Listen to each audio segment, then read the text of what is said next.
যে একটা নেশা থাকা দরকার, এটার কারণেই যুদ্ধ করতে।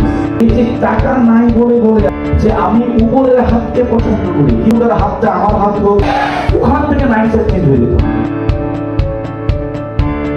অবস্থা কত নিচে নামছে আমরা করবে, ইয়েস আপনাকে সবাই মানতে পারবে। নিজের মেধা, নিজের যোগ্যতা, নিজের